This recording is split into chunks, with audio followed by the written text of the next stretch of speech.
दोस्तों नमस्कार, आदाब, सत श्री अकाल। आप सबका आभार। आपकी वजह से हम लोगों ने बहुत पहले 1 लाख सब्सक्राइबर का जो फर्स्ट टारगेट था वो अचीव किया।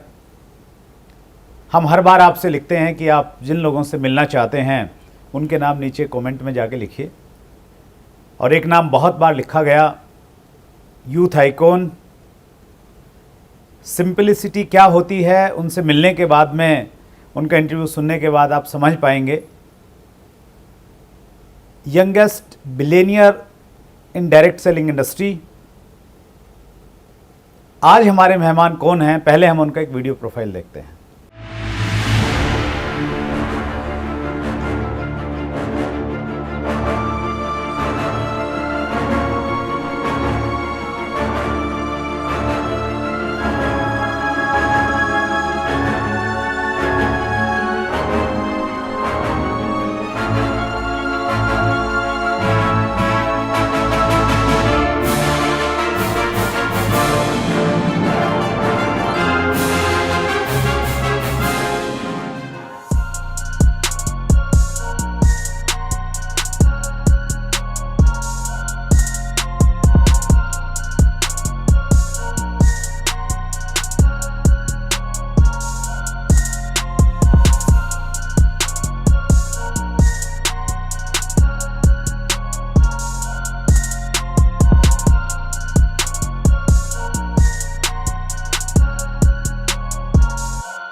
जैसा आपने देखा, आज हमारे मेहमान उड़ीसा राउरकेला से हैं रजत कुमार कर जी। रजत जी, आपका बहुत बहुत स्वागत है चैट विद सुरेंद्र। बहुत बहुत धन्यवाद सुरेंद्र जी, बहुत बहुत धन्यवाद।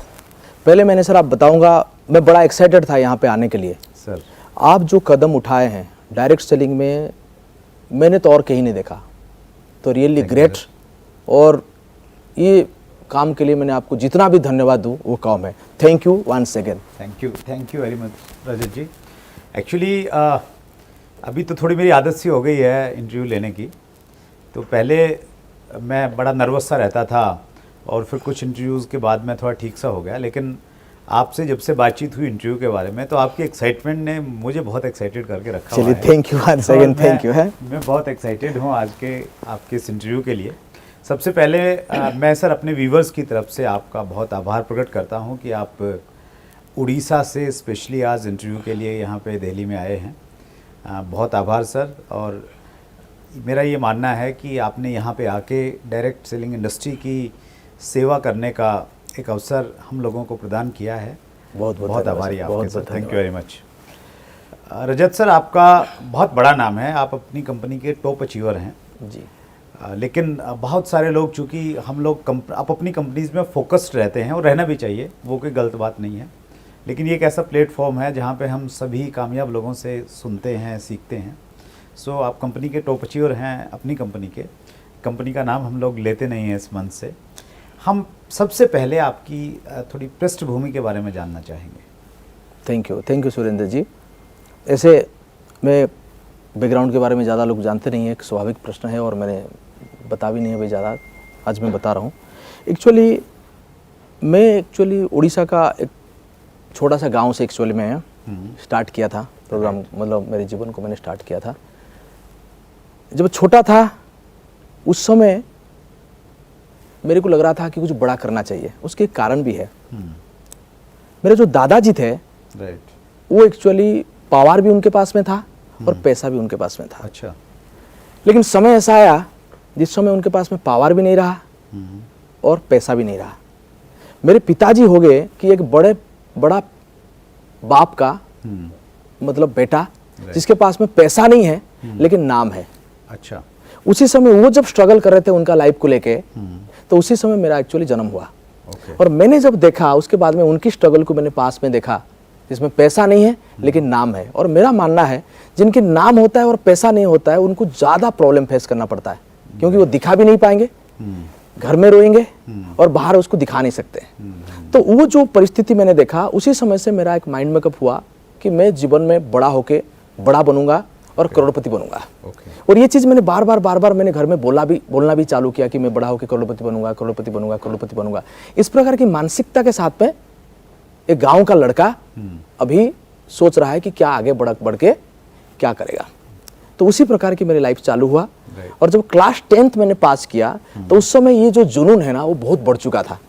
तो मैं गांव का था, तो मुझे लग रहा था कि गांव से कुछ बाहर जाना पड़ेगा तभी ये काम हो पाएगा। ओके। तो मैंने उस समय मेरे घर में जिद किया कि मुझे बाहर भेजो, लेकिन घर वाले कोई रेडी नहीं थे क्योंकि मैं अकेला था, बेटा अकेला था। अच्छा। तो माँ बिल्कुल भी नहीं चाह रही थी कि ये जो है बाहर जाए, और पिता माता कोई नहीं चाह रहे थे। उनको लग रहा था घर में ही रहना चाहिए। लेकिन मैं एकदम जिद पकड़ के अच्छा मैंने बाहर निकलना था, आना था बाहर। मेरी कुछ गांव से शहर जाना चाहते थे आप? गांव से मैं शहर चला जाना चाहता था क्योंकि मुझे लगता था मैं बाहर जाऊंगा तभी कुछ बड़ा होगा। और मैंने फिर बाहर निकलने की प्रयास किया, लेकिन घर में कोई छोड़ने के लिए है नहीं। तो मैंने उस समय देखा मेरे जो सीनियर लोग थे वो सब राउरकेला जाके ITI करके नौकरी करते थे। अच्छा। तो मेरे को लगता था कि मैं चले जाऊं बाहर, उसके बाद में देखेंगे क्या करना है क्या नहीं करना है। उस समय मेरा घर से राउरकेला की 130 रुपया की किराया हुआ करता था। अच्छा। बस की भाड़ा। काफी दूर है। हाँ है, लगभग अपने 400-450 किलोमीटर है। आजकल तो उसका किराया बढ़ गया है, ये मैंने आपको पहले का बता रहा हूँ। तो 130 रुपया उसका भाड़ा था, लेकिन मैंने 90 रुपया ही कलेक्शन कर पाया। यानी कि मेरे पास में 90 रुपया, और कोई सपोर्ट करने वाला था नहीं। अच्छा। तो मैंने जब सोच रहा था मैं आऊं, बस के किराया ही 130 रुपया है। तो उसी समय एक व्यक्ति ने स्कूटर लेके, उस समय बजाज चेतक का स्कूटर चल रहा था, स्कूटर लेके गांव पहुंचा। अच्छा। और वो गांव में उनको 2 लोग आए थे, उनको एक को लौटना था और मैंने उनके पीछे बैठ गया। अच्छा। 90 रुपये लेके। ये मेरी धन है टोटल, जो मैंने घर से 90 रुपये लेके आया हूँ। ओके। तो ये पृष्ठभूमि है। और उसके साथ साथ मतलब पढ़ाई के लिए आए आप या क्या सोच मैंने के आए? पता नहीं उस समय क्या चल रहा था, मैंने बाहर चले जाना है बस। फोकस था कि मैं जाऊंगा वहां पे पढ़ूंगा या कुछ करूंगा। जो सीनियर लोग थे वो पढ़ के नौकरी कर रहे थे। वहाँ आपने पढ़ाई जारी रखा? यहाँ पे आके मैंने पढ़ाई जारी रखा कुछ समय के लिए, लेकिन मेरे अंदर में थोड़ा सा पागलपन सा छा रहा था कि मैं कुछ करूं, इस प्रकार की भावना था। और जो डायरेक्ट सेलिंग की बात है, एक इंसिडेंट मुझे याद है, उससे पहले मैं बताऊंगा कि मैं जो बाहर निकल रहा था मेरे साथ में क्या हुआ, उसको मैं क्लियर करूं। जी। जब मैंने बाहर निकल रहा था, कोई मेरे परिवार वाले मेरे साथ नहीं थे कि ये बाहर जाए। मदर जो है, मदर बच्चे में अकेला बेटा हूं, उनका सोच पा रहे होंगे, ज्यादा इमोशनल हो? बहुत ज्यादा इमोशनल। मैंने उनका स्कूटर आके पहुंचा, मैंने स्कूटर पे बैठा, मदर जो है दौड़े भागे डोर के पास में आके पहुंची है। मैं स्कूटर में बैठा, उनका रोना चालू। ऐसे तो रोना 2 दिन हो गया चालू हो गया है कि चले जाएगा करके। तो मैंने जब स्कूटर पे बैठा, स्कूटर स्टार्ट किया, क्योंकि चलाने वाला दूसरा था, मैं तो बच्चा बैठा पीछे, मम्मी की रोना सुनाई दिया रहा है मुझे। अच्छा। मम्मी जोर जोर से रो रही है। उनको देख के मैं भी रोना चालू कर दिया। उस समय मुझे लग रहा था कि मैं अभी जाऊं कि उतर के रह जाऊं, लेकिन ये सोच के बीच में गाड़ी स्टार्ट हो चुका था कि चलाने वाला अलग था और निकल पड़ा। और मैं रो रो के मम्मी को देख देख के जा रहा था। और एक चीज पता नहीं क्यों मेरे माइंड से आ रहा था कि मम्मी आज मैं आपको रुला के जा रहा हूं, लेकिन एक समय आएगा जिस समय आप आज दुख से रो रही हो, सुख से रोगी। तो इस प्रकार की एक घटना चक्र उस बीच में बना। और मैंने फिर बाहर चला आया। बाहर में मैंने बहुत स्ट्रगल किया, मैंने ट्यूशन पढ़ाया, मैंने कोचिंग सेंटर की डेस्क के ऊपर में सोया, कभी खाना मिला कभी खाना नहीं मिला। साइकिल से मैंने लाइफ को चालू किया। उसके बाद में बजाज सिटी लिया, उसके बाद में और दूसरा गाड़ी लिया, तीसरा गाड़ी लिया, और आज सब मैं कुछ आपके सामने है। भगवान की कृपा है। डायरेक्ट सेलिंग पहली बार जब आपने सुना तो उस समय आप क्या कर रहे थे और आपने कैसे ये चुना कि ये क्षेत्र आपके लिए अच्छा रहेगा? डायरेक्ट सेलिंग को जब मैंने पहली बार सुना, एक्चुअली वो डायरेक्ट सेलिंग को आने के लिए मेरे अंदर में एक पहले से चाहत था। कैसे था? मेरा एक चाचा थे, वो उनकी एज ये होगा 26, 27, 28 साल का होगा, जस्ट नया नया शादी हुआ था। ओके। उनकी तबीयत खराब हुई और वो कुछ ही दिन के अंदर में चले गए, मतलब ओहो, एक्सपायर कर गए। उनका वाइफ और उनका 5 बहन और वो अकेला अच्छा बेटा। वो हम लोग ब्राह्मण लोग हैं, तो हमारा क्या है कि वो कर्म जो, मतलब कोई अगर चले जाता है इस धरती से तो उनका जो कर्म कांड होता है वो बहुत होता है। तो उनका बेटा ये सब काम करता है। राइट। और मैं, उनका कोई बेटा नहीं था, इसीलिए मेरे को काम करना पड़ा। अच्छा। उस समय मुझे लग रहा है कि मैं 7-8 साल का अच्छा होगा, मात्र 7-8 साल 7-8 साल का। हाफ पैंट पहन के मतलब मैंने जाके उनको जो लास्ट समय है उनका मुखाग्नि दिया और उसकी जो पूरी कर्मकांड है उसको मैंने किया। करने के बाद में सॉरी, मैं उसके परिवार को बहुत क्लोजली देखा क्योंकि ये इनकम करने वाले थे। वो जाने के बाद में उनकी जो फैमिली है, क्या बताएं सुरेंद्र जी, पूरा टूट गया। बहन की शादी नहीं हो पाई, मतलब उनके माँ बाप ओल्ड थे, बहुत ही ज़्यादा चैलेंज में वो चले आए। तो उसी समय से पता नहीं क्यों ना कि छोटे समय से माइंड में डला कि ऐसा कुछ काम होना चाहिए जो काम पे कुछ ही दिन अगर काम कर दिया बंदा तो उसके बाद में उसको पैसा की कमी होना नहीं चाहिए। जैसे कि सुरक्षा वाली जो चीज है ये मुझे लग रहा है बहुत कम समय से मेरे माइंड में आना चालू हो गया था। अच्छा। तो ये खोज मेरे अंदर में था। तो मैं जब कॉलेज जाना आना कर रहा था उसी बीच में मेरा एक फ्रेंड ने एक बताया कि ऐसा चीज है जिसमें 4-5 साल काम करोगे तो आपको काम नहीं करना पड़ेगा लेकिन पैसा आएगा। अच्छा। मुझे लग रहा है उसी समय मेरा डायरेक्ट सेलिंग की जो बीज जो है वो थोड़ा सा और तेजी हुआ और मैंने और खोजना चालू, मतलब ढूंढना चालू किया कि और क्या क्या क्या क्या क्या क्या चीज है। अच्छा। तो उसी बीच में फिर मैंने डायरेक्ट सेलिंग में पहुंचा, ये मेरी कंपनी में पहुंचा और मेरे ग्रेट गुरु जो है मुझे साथ दिए और जो भी है आज आपके सामने। Wonderful sir. ये कहीं ना कहीं जो हमारा बचपन बीतता है उससे कुछ घटनाएं ऐसी घटती हैं जी जी, जो खालीपन रहता है हमारे जीवन में, जी। और कोई भी चीज़ जब ऐसी मिलती है जो लगता है कि ये हमारे उस खालीपन को भर सकती है, बिल्कुल तो बिल्कुल, मुझे लगता है कि उससे एक शक्ति मिलती है, एक ऊर्जा मिलती है। जी जी तो आपकी ज़िंदगी में रहा। जी जी जी तो डायरेक्ट सेलिंग में आपने जुड़ने का सर डिसीजन लिया, जी। और जब आपने शुरुआत की स्ट्रगल रहा? स्ट्रगल तो डेफिनेटली रहा, लेकिन मेरा सपने बड़ा था। मैंने डायरेक्ट सेलिंग पहले से भी बहुत स्ट्रगल कर चुका था। मतलब ऐसा भी समय हुआ है जब मैंने खाना नहीं मिला, मुझे रहने के लिए तो जगह ही नहीं था। मैंने एक कोचिंग सेंटर की डेस्क के ऊपर में सोया करता था। अच्छा। फाइनेंशियली बहुत ज़्यादा 90 रुपये मैंने लेके आया हूँ, बस फाइनल है। 90 रुपीज़ मैं लेके घर से आया हूँ, लेकिन मैंने एक प्रण खाया कि मैंने पैसा मांगने नहीं है कि मुझे, और ऐसे फाइनेंशियली वो स्थिति था भी नहीं कि वो दे पाए। तो पूरी स्ट्रगल मेरे जीवन में हुआ है। लेकिन एक चीज़ मैंने उस समय कर रहा था जिसको थोड़ा सा आपके प्रश्न हट के मैं बता रहा हूँ, क्योंकि साहब व्यूअर को पता रहनी चाहिए। जब ज़्यादा मुझे स्ट्रगल आता था, बहुत ही ज़्यादा स्ट्रगल आता था, उस समय मैं क्या करता था, उस समय मैं कार के शोरूम जाता था। अच्छा। जाके मैं कार देखता था, उसकी स्टीयरिंग को चेक करता था, उसको हॉर्न को बजाता था। जब मुझे और स्ट्रगल आता था तो पेपर में ऐड आता था कि ये घर बिकेगा, तो मैं उसको फ़ोन करके पूछता था कि ये कितने रेट का है। अच्छा। यानी कि जब जब मुझे ज़्यादा स्ट्रगल हुआ है ना, तब तक मैं ड्रीम के ऊपर ज़्यादा फोकस किया हूँ। मुझे आज ये फील हो रहा है, उस समय फील नहीं हो रहा था। जब आप डायरेक्ट सेलिंग कर रहे थे उस समय की बात कर रहे हैं आप? उस समय की बात बता रहा हूँ, और इससे पहले की ये मेरी आदत है। अच्छा। आज भी अगर कोई कार के शोरूम चलेगा मैं जाऊंगा उसके अंदर में। आज भी मेरे अंदर, मतलब मैं घर आज अगर स्ट्रगल आता है तो आज किसको फोन मिलाते हैं? ये मिला देते हैं, मतलब कोई अभी, जैसे कि अभी मेरे पास में जो अभी बंगला है, जैसे कि उसका जो कॉस्ट है उससे ज़्यादा कॉस्ट वाले बंगला अगर मुझे कोई मिला, मैं उसको फ़ोन करता हूँ, मैं वहाँ पे देखता हूँ। मेरे पास में अभी जो कार है उससे ज़्यादा रेट की कोई कार है, कोई बढ़िया है, उस पर भी जाके देखता हूँ, मैं टेस्ट ड्राइव करता हूँ। तो अभी मर्सिडीज तो मिल गई है, तो अभी उससे भी ऊपर जाने का इरादा है? अब बिल्कुल, अभी रिसेंटली लेके आ रहे हैं और एक गाड़ी। अच्छा। और एक गाड़ी अभी रिसेंटली लेके आ रहे हैं। चलिए, that's great, wonderful sir. Sir आज के टाइम में हालांकि सरकार डायरेक्ट सेलिंग को लेके गंभीर लेकिन आपके सर एक प्रश्न रह गया। हाँ प्लीज। जैसे कि आपने भी पूछे थे कि डायरेक्ट सेलिंग में आप स्ट्रगल किए कि नहीं किए। मैंने स्ट्रगल किया, लेकिन वो स्ट्रगल को मैं स्ट्रगल नहीं मानता हूँ। मुझे मानता हूँ ये एक जर्नी है। ओके। इसको कोई स्ट्रगल मानेगा तो नहीं जा पाएगा। मैंने लोगों को बताया, लोगों ने मना किए। ये तो एक स्वाभाविक प्रक्रिया है, ये कोई अस्वाभाविक नहीं है। जो मुझे लग रहा है उसको मैं स्ट्रगल नहीं बोल सकता। Okay okay. कि मैंने मतलब स्ट्रगल वो तो किया। हिस्सा है, हिस्सा है, ये जर्नी के पार्ट है, ये रास्ता है।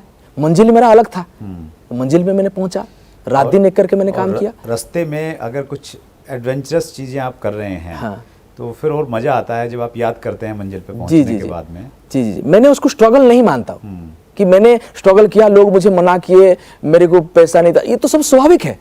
कोई अस्वाभाविक हो, कुछ नया हो तो फिर बात है। ये तो सब स्वाभाविक था कि मैं लोगों को बोलूंगा, लोग मना करेंगे। मैं 10 को बोलूंगा, 2 ज्वाइन करेंगे। जी, प्रिपेयर थे आप इस चीज़ के मैंने लिए? तो ड्रीम को पूरा करने के लिए कुछ भी करूंगा, ये मानसिकता में था। और हमारे व्यूवर्स ये समझें कि अगर आप इस इंडस्ट्री में हैं तो प्रिपेयर रहें। लोग मना करेंगे और ये सारी चीज़ें पार्ट हैं, आप परेशान मत हों। आप अपने ड्रीम्स को देखें, और जब आपको ज़्यादा स्ट्रगल आए तो आपके ड्रीम्स उनको और नज़दीक से जाके देखिए। मैंने बोला उस समय और पागलपन बढ़ा दिया जाए। मेरे को अगर कोई लोग मना करते थे, नो होता था इस स्ट्रगल के पीरियड में, तो अगर मुझे उस दिन ज़्यादा नो मिला तो उस दिन की रात में मैं जाके स्टेशन में बैठ के प्लान दिखाना चालू कर देता था। वंडरफुल। कि वह पागल था देखा जाए तो। अगले प्रश्न पे हम बढ़ते हैं सर। देखिए आज के टाइम में बहुत सारे लोग डायरेक्ट सेलिंग इंडस्ट्री में आ रहे हैं और मानने लग गए हैं कि ये भविष्य का बिजनेस है।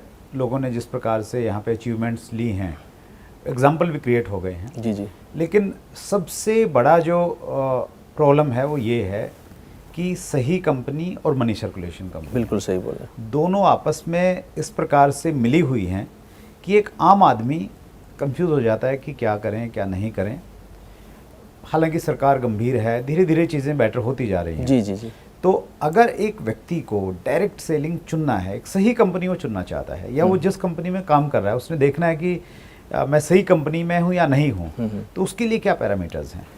देखिए सर, मेरा पॉइंट ऑफ व्यू में अगर आप पूछेंगे, मैं बोलूँगा एक डायरेक्ट सेलर जो डायरेक्ट सेलिंग करना चाह रहा है उसको 4 चीज़ पे फोकस करनी चाहिए, स्पेशली ज्वाइन करने के समय में, क्योंकि अभी लोग बुद्धिमान हो गए हैं। ऐसा नहीं कोई कुछ समझा देगा और लोग करेंगे। पहला चीज़ उसमें जो है वो कंपनी की बैकग्राउंड है, क्योंकि हमको उस कंपनी में काम करनी है। कंपनी के बैकग्राउंड को एकदम सीरियसली देखना चाहिए। और उसमें ऐड में करना चाहूँगा कि कंपनी अगर पुराना हो, 10-15 साल 20 साल का हो, वो ज़्यादा अच्छा है। अच्छा, एक पुराना कंपनी को अगर चुने तो उसमें रिस्क फैक्टर नहीं रहता है।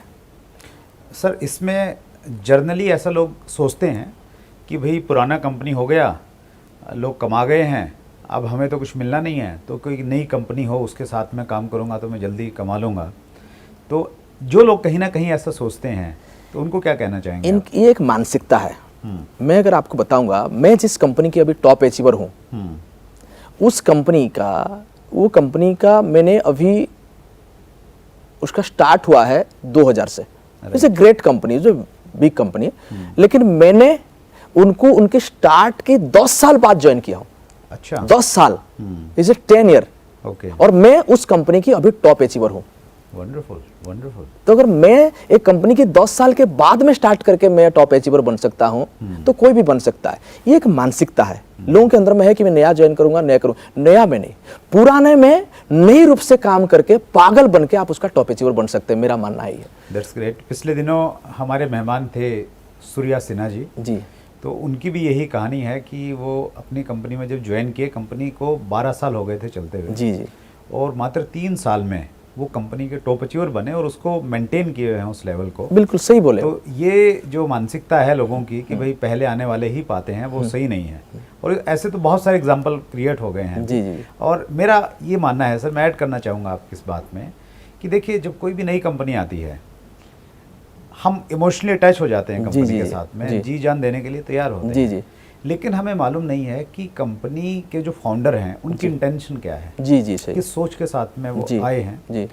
बहुत दुर्भाग्य के साथ मुझे ये कहना पड़ रहा है, क्योंकि मैं एसोसिएशन के साथ में क्लोजली जुड़ा हुआ हूँ। जी। तो बहुत सारे ऐसे एग्जाम्पल हमारे सामने आते हैं कि कंपनी के जो फाउंडर हैं उनको मालूम है कि वो गलत कर रहे हैं, बस उनकी सोच ये है कि मैंने 2-3 साल में 4 साल में मनी सर्कुलेशन कंपनी से इतना पैसा कमाना है, उसके बाद अगर मुझे जेल हो जाए मुझे कोई प्रॉब्लम नहीं है। जब इस इंटेंशन के साथ में लोग आ रहे हों तो फिर बहुत ज़रूरी है कि आप कंपनी की बैकग्राउंड जरूर बिल्कुल बिल्कुल सर, मेरा मानना एकदम आपके साथ में यही है कि कंपनी की चुनाव सही होनी चाहिए। चलिए, पहला पॉइंट हो गया सर, पहला पैरामीटर होगा कंपनी का बैकग्राउंड। हम देखें बैकग्राउंड और थोड़ा सा पुराना हो। राइट, पुराना हो 10-15 साल। और मैं तो बोलूंगा, मैं जो ज्वाइन किया उसकी ये बड़ा कारण था कि 10 साल पुरानी कंपनी थी। Right right right. ये सेकंड जो है, मुझे ऐसा लगता है, सेकंड उसके पास में प्रोडक्ट होनी चाहिए। अच्छा, और प्रोडक्ट ऐसा होनी चाहिए कि जो एक व्यक्ति इजीली ले पाए और वो खत्म हो फिर खरीदे। अच्छा, मतलब फास्ट मूविंग कंज्यूमिंग गुड्स होने चाहिए। मतलब उसको वो दरकार है। जैसे कि इंडिया में अभी रिक्वायरमेंट आप देखेंगे, फास्ट मूविंग तो चलता ही है, उसके साथ अभी हेल्थ एंड ब्यूटी की बड़ा क्रेज है। राइट। तो लोग अभी मतलब जवान भी रहना चाहते हैं, यंग भी रहना चाहते हैं और सुंदर भी रहना चाहते हैं, लाइक दैट। यानी कि उनके पास में प्रोडक्ट होनी चाहिए और रेंज होनी चाहिए, 1 2 3 नहीं, थोड़ी सी उसके लंबा रेंज की प्रोडक्ट रहे। तो क्योंकि हमारे पास में डिफरेंट लोग आते हैं, मैं जिसको लेकर काम कर पा रहा हूँ वो कर पाएगा, कोई गारंटी नहीं है। तो जब हमारे पास में 50 100 200 प्रोडक्ट होता है, 300 प्रोडक्ट होता है, जो भी है, तो बहुत सारे लोगों के पास में ऑप्शन बने रहता है। कोई इसको लेकर काम किया तो कोई एग्रीकल्चर लेकर काम किया, लाइक दैट। तो डिफरेंट उसके पास में होनी चाहिए। और जो प्रोडक्ट बने लोगों की, भारतीयों की रिक्वायरमेंट हो और उनकी पॉकेट अलाउ करे। राइट। अगर ये सब चीज को देखें तो हम किसी भी जगह पे ज्वाइन भी करा सकते हैं और उनको कामयाबी की तरफ लेके जा सकते हैं। सेकेंड पॉइंट मेरा रहेगा प्रोडक्ट देखना है। प्रोडक्ट मतलब इसमें प्रोडक्ट जो है, एक तो नंबर ऑफ प्रोडक्ट्स होने चाहिए नंबर ऑफ कंपनी में, प्रोडक्ट, और ऐसे हों जो यूजेबल प्रोडक्ट हो। बिल्कुल बिल्कुल। राइट। थर्ड में मैं सर देखूंगा उसके बाद में इनकम प्लान। ओके। इनकम जो है, इनकम दिखनी चाहिए। कभी कभी क्या होता है, एक एक जगह पे क्या होता है, वो जो प्लान डिजाइन करते हैं, नीचे में पैसा है ऊपर में नहीं है, ऊपर में है नीचे में नहीं है। अगर हो सके, क्योंकि एकदम नया एक व्यक्ति इसको इतना समझ नहीं पाएगा, लेकिन हो सके तो उनको देखना चाहिए कि 30-40,000 50,000 दिख रहा है कि नहीं दिख रहा है। उसके बाद में फिर बड़े लेवल पे, क्योंकि जब एक व्यक्ति बड़ा हो जाता है तो उसको बड़ा पैसा की आवश्यकता पड़ता है। तो इनकम प्रेजेंटेशन, इनकम प्लान जो है उनके बेहतर होनी चाहिए, उसको भी फोकस करने की आवश्यकता है। और उसके साथ साथ एजुकेशन सिस्टम। चौथा पॉइंट एजुकेशन। एजुकेशन सिस्टम, अगर एजुकेशन सिस्टम सही है तो वो बेहतरीन कर सकता है। अगर एजुकेशन सिस्टम सही नहीं है तो जोड़ते जाएगा, लोग छोड़ते जाएंगे, जोड़ते जाएगा, छोड़ते जाएंगे। इसलिए एजुकेशन सिस्टम उनका एक प्रोवन एजुकेशन सिस्टम उनके पास में होनी चाहिए, जिसमें वो लोगों को बांध के रख पाए। राइट। तो 4 पैरामीटर्स आपने बताए। पहले कंपनी की बैकग्राउंड, और स्पेशली पुरानी कंपनी पे ध्यान दिया जाए। दूसरा आपने बताया प्रोडक्ट उसके पास में होना चाहिए जी, रिपीटेबल कस्टमर आए उस प्रोडक्ट का ऐसा हो। और तीसरा जो आपने बताया सर, वो मार्केटिंग प्लान, इनकम प्लान। और चौथा हुआ education system. System. Wonderful sir, great. अब हम आगे चलते हैं सर। एक डायरेक्ट सेलर ने रजत कुमार जी की बातों को फॉलो किया जी, एक अच्छी कंपनी चुन ली, या वो अच्छी कंपनी में जुड़ा हुआ है जी जी, और अब वो ज्वाइन हो गया है, ज़्यादा टाइम नहीं हुआ है, और उसको रिजल्ट भी बहुत ज़्यादा नहीं मिले अगर वो ज्वाइन है भी, तो अब उसे क्या करना चाहिए कि उसको अच्छे परिणाम आए? मैंने थोड़ा सा नहीं समझ पाया, मतलब ज्वाइनिंग अभी नया नहीं हुई है। हाँ, मतलब दोनों ऑप्शन अगर माने हम, नया ज्वाइनिंग हुआ है या ज्वाइनिंग तो पुराना है लेकिन उसके पास में परिणाम नहीं है, रिजल्ट्स अच्छे नहीं है, तो ऐसे व्यक्ति को भी हम ये माने कि वो स्टार्ट ही कर रहा है अभी, तो ऐसी स्थिति में क्या करना चाहिए? देखिए, अगर वो एकदम मतलब नया है, राइट, एकदम नया है, बिल्कुल स्टार्ट नहीं किया है, उसमें उनकी ऑफलाइन की रिस्पॉन्सिबिलिटी बहुत ज़्यादा बढ़ जाती है। ओके। उनकी जो ऑफलाइन है वो उनको ऑफलाइन, और उनकी जो रिलेशन है वो मदर चाइल्ड की रिलेशन अभी है स्टार्टिंग में, राइट, उनको ज़्यादा अभी जानकारी है नहीं है, तो उनको ये ज़्यादा केयर करेंगे। अगर स्टेप मुझे पूछेंगे तो अगर नया व्यक्ति का जो स्टेप मैंने आपको बताऊंगा, पहले से उनको और एक बार प्लान दिखाया जाए। ये थोड़ा सा नया लोगों का बात बता रहा हूँ। Right right right. प्लान पे उनको थोड़ा सा अंदर घुस के उसको इनकम प्लान को दिखाया जाए, और उसके साथ साथ जब जब इनकम आए उस समय उनकी गोल सेटिंग किया जाए। क्वेश्चन आंसर जरूर किया जाए कि सर अगर आपको 50,000 इनकम आएगा तो कैसा लगेगा, गाड़ी आएगी तो किसे होगी, घर आएगी, और अगर कुछ आंसर दे रहा है तो ये वेल एंड फाइन, अगर नहीं दे रहे हैं तब धीरे धीरे करके हम लिखें कि यार 50,000 का इनकम मुझे लग रहा है इस लेवल तक आ सकता है, लाख रुपया आ सकता है, मैं आपके साथ में हूँ। धीरे धीरे उनको अंदर में एक ड्रीम की शेडो क्रिएट किया जाए, एक छाव सा मतलब क्रिएट किया जाए। हो सकता है उसको पूरा वो देख पाए, हो सकता है नहीं देख पाए। उसके बाद जो थोड़ा सा ड्रीम बनाने के बाद में उसको कम से कम 2 मीटिंग के लिए प्रयास कराया जाए, उनके घर में होम मीटिंग के माध्यम से हो या कुछ लोगों को कैसे हम मिलेंगे, वो प्रयास होनी चाहिए। अगर होम मीटिंग हो तो बहुत अच्छा है, अगर नहीं हो पाया तो 1 to 1 भी कोई प्रॉब्लम नहीं है, लेकिन ये ऑफलाइन की थोड़ी सी काम रहेगी। और उसी बीच में उनको कुछ प्रोडक्ट खरीदाया जाए जो उसको यूज भी करे और इसको करे। ये होम मीटिंग के माध्यम से कुछ लोगों को उनको लाना चाहिए, ये नया लोग। माना जाता है एक व्यक्ति का जब ज्वाइनिंग होता है वो पैसा से ज्यादा मोटिवेट होता है जब वो किसी व्यक्ति ने उनके नीचे में ज्वाइन करता है। तो एक ऑफलाइन की रेस्पॉन्सिबिलिटी होता है कि उसके नीचे में 2-4 ज्वाइनिंग करके निकाल के दिखा दे, तब उनका फिर क्या होता है ना, स्टार्ट हो जाता है। ज्वाइनिंग भी उसी व्यक्ति की लिस्ट की, उसी व्यक्ति की लिस्ट का, हाँ, अपना नहीं देना। सही क्वेश्चन आपने पूछे। उन्हीं के लिस्ट से, उन्हीं के माध्यम से खुद प्लान दिखा के मोटिवेट करके थोड़ी सी केयरिंग करके तो उसको ज्वाइनिंग 1-2 हम बोलते हैं, ए के नीचे बी के नीचे सी जब आता है तब उस समय वो डिस्ट्रीब्यूटर रह जाता है।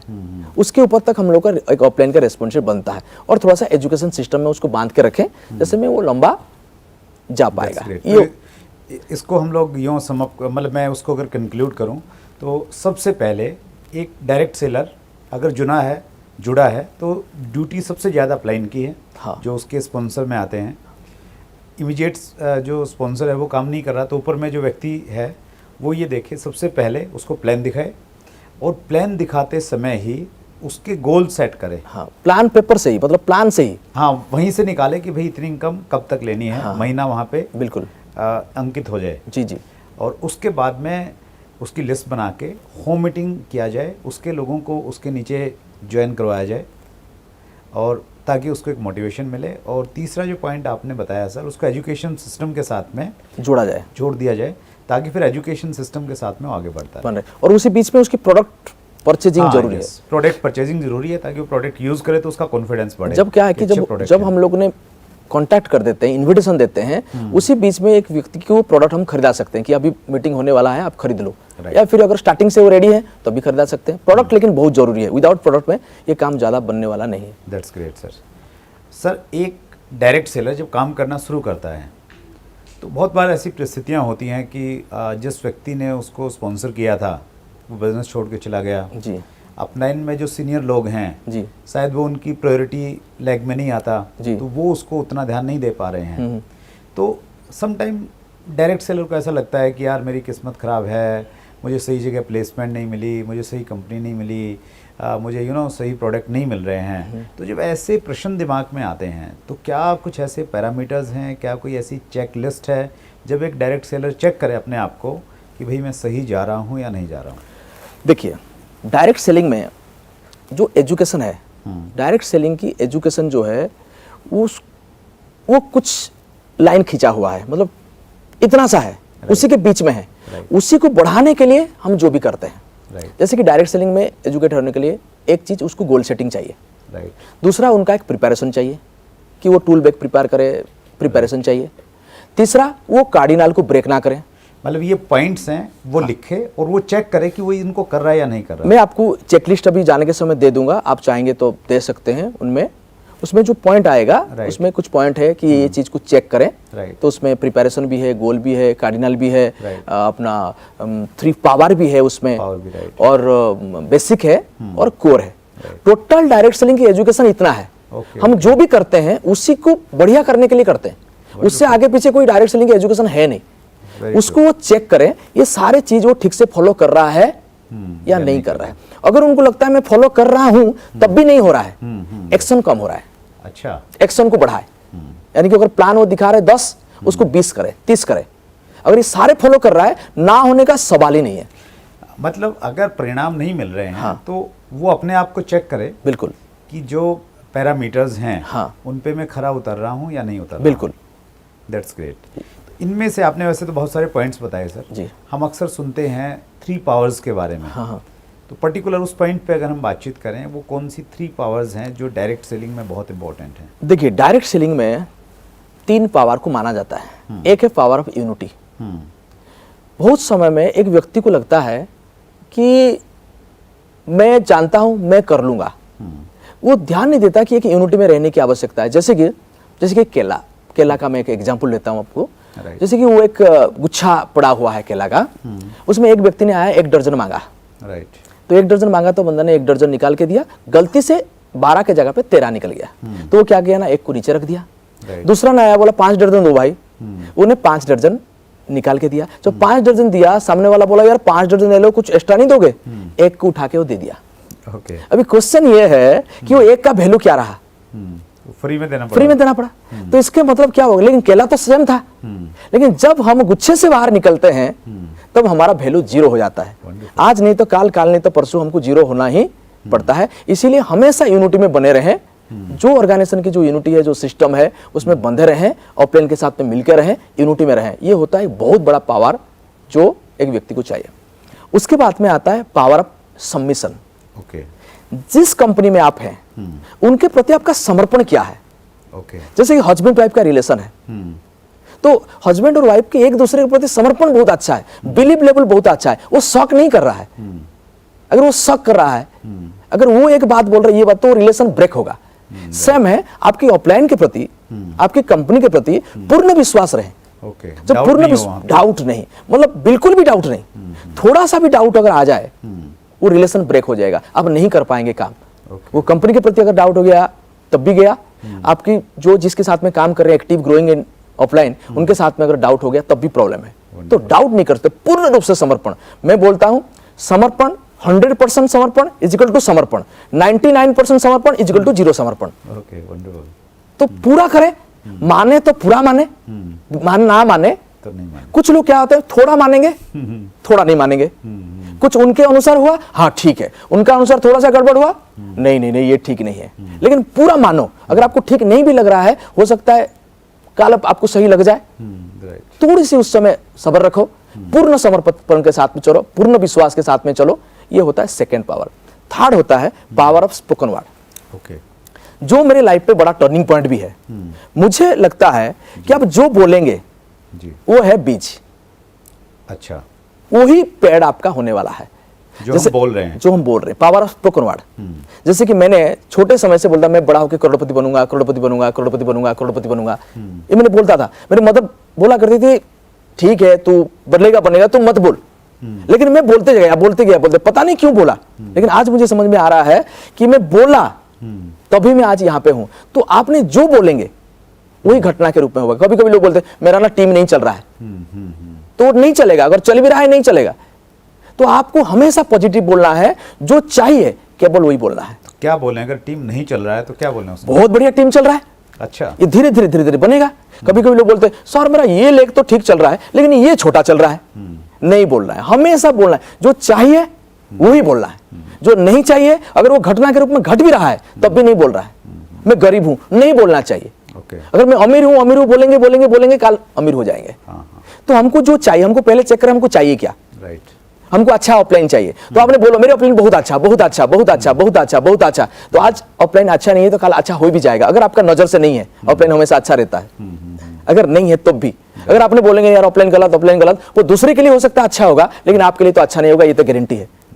डाउनलाइन अच्छा नहीं है, अच्छा है बोला करो, आपकी डाउनलाइन है, आपके बेटा है, बेटी है, तो जो चाहिए वही बोलो। पावर ऑफ स्पोकन वर्ड बहुत इंपॉर्टेंट। जो पैसा इनकम करना चाहते हैं, जो बिजनेस बनाना चाहते हैं, जैसे कि मेरे को अभी 1 करोड़ की चेक बनानी है, तो मैं 1 करोड़ के बारे में हमेशा बोलता हूँ कि मेरा 1 करोड़, मेरा 1 करोड़, मेरा 1 करोड़ चेक। और उसको प्रेजेंट टेंस में बोले तो और बढ़िया है। अगर कोई नहीं बोल पाता है तो आएगा या आके रहेगा ये बोल सकता है, लेकिन बोलना चाहिए उसको। वंडरफुल। मुझे अपनी घटना याद आ रही सर। जब मैंने बिजनेस को स्टार्ट किया तो उस समय पैसा बहुत ज़्यादा नहीं आ रहा था जी, स्ट्रगल हम लोग कर रहे थे। तो एक सज्जन थे, राम कुमार जी नाम था उनका जी, वो मिलते थे तो वो मुझे इंस्पायर करते थे जी, कि भाई बहुत बढ़िया, चलो करते रहो, मेहनत कर रहे हो, अच्छी बात है।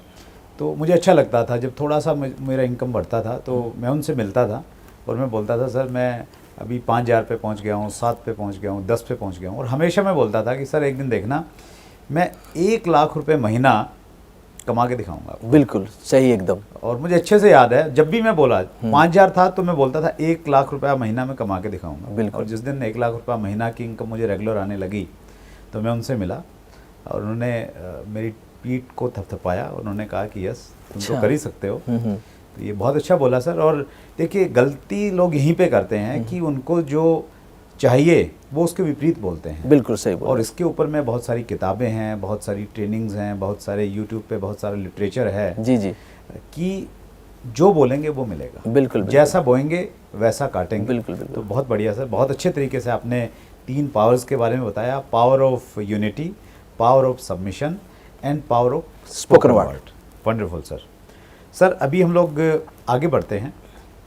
हमारा एक पार्ट रहता है इस इंटरव्यू का और वो रहता है funny moment of your life. अच्छा, तो आपने बड़ा स्ट्रगल किया है और जिस प्रकार की आपकी सोच है तो मुझे लग रहा है कि आपने उस स्ट्रगल को भी बहुत एंजॉय किया होगा। जी जी, तो वो मोमेंट हमारे साथ शेयर कीजिए प्लीज़। बहुत अच्छा एक बात पूछे आपने।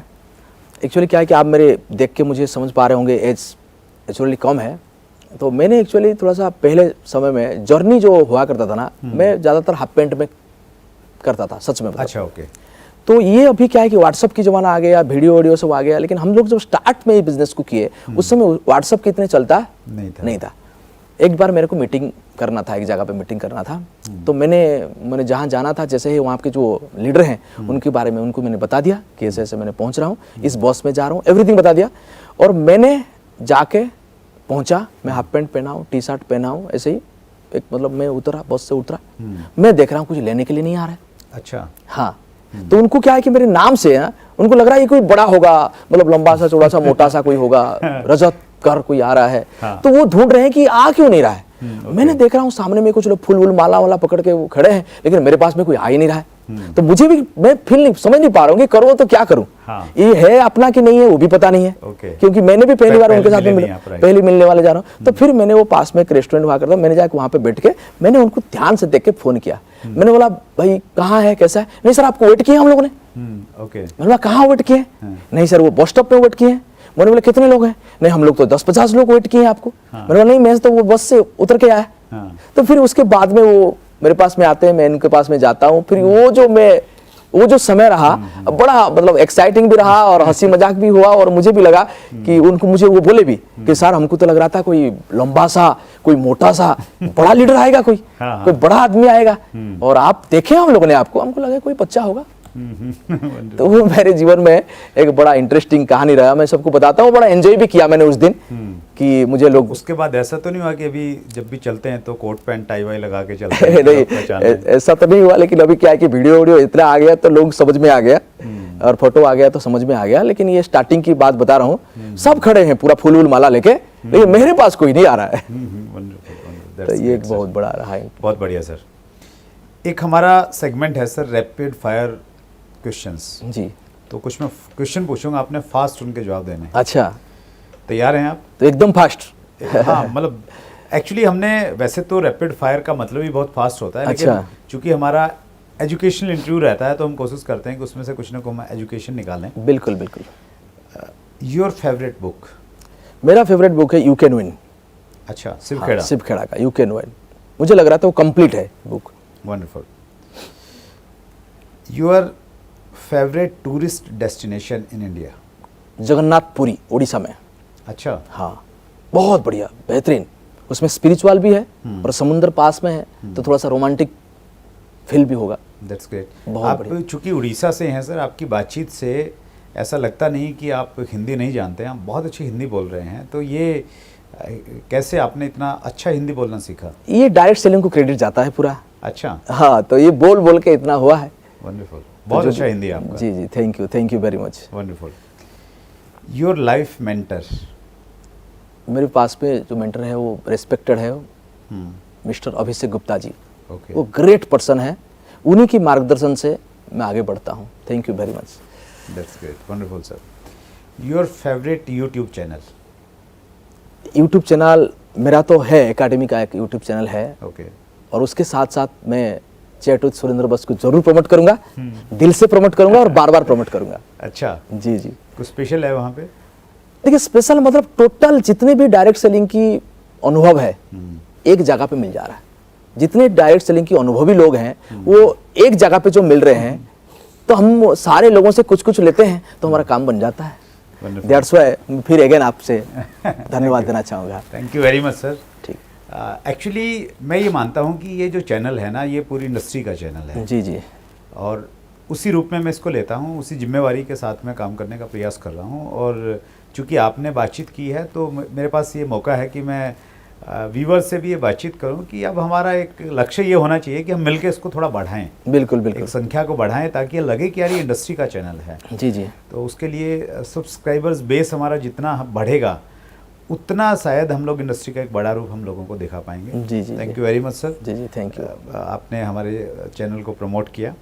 सर हमारा एक पार्ट है जिसमें हम लोग व्यूवर्स के क्वेश्चन लेते हैं। जी। आपका कमिंग सून का एक छोटा सा वीडियो हमने डाला था, बिल्कुल। तो उसके बाद में बहुत सारे लोगों ने क्वेश्चन पूछे हैं, तो कुछ क्वेश्चन हम लोग शामिल करना चाहेंगे इस प्रोग्राम में।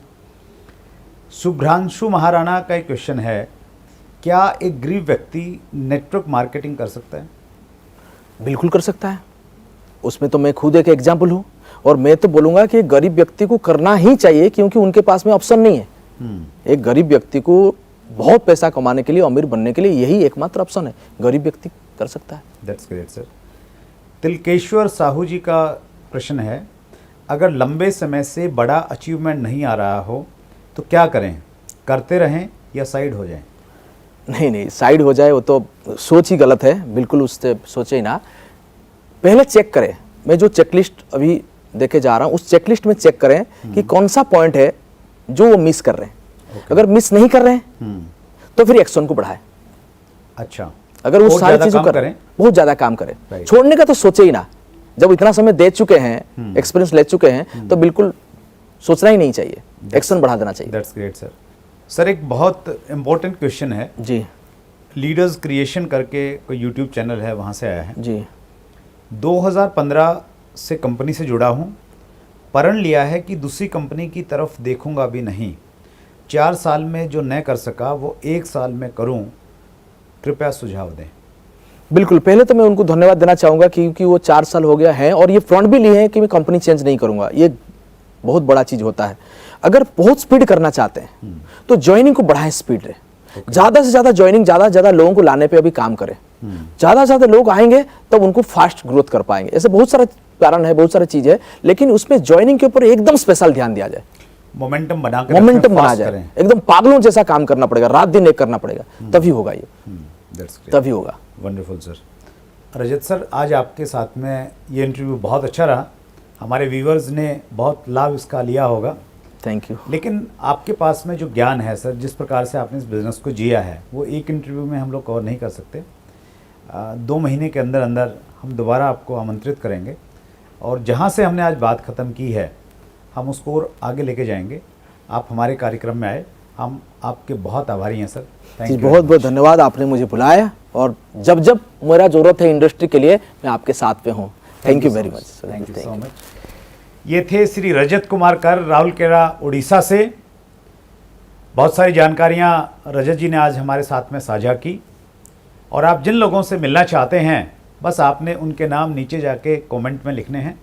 आप ये मत लिखिए कि आप किस कंपनी से जुड़े हैं, आपकी कंपनी के प्रोडक्ट क्या हैं, आपको प्रोग्राम कैसा लग रहा है वो आप लिखिए और आपके जो सुझाव हैं वो लिखिए, आपके प्रश्न जो हैं वो लिखिए। हम कोशिश करेंगे अपने अगले कार्यक्रम में उनको शामिल करें।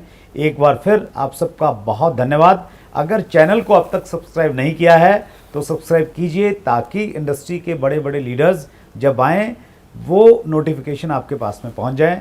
Thank you very much. अपना ख्याल रखिएगा।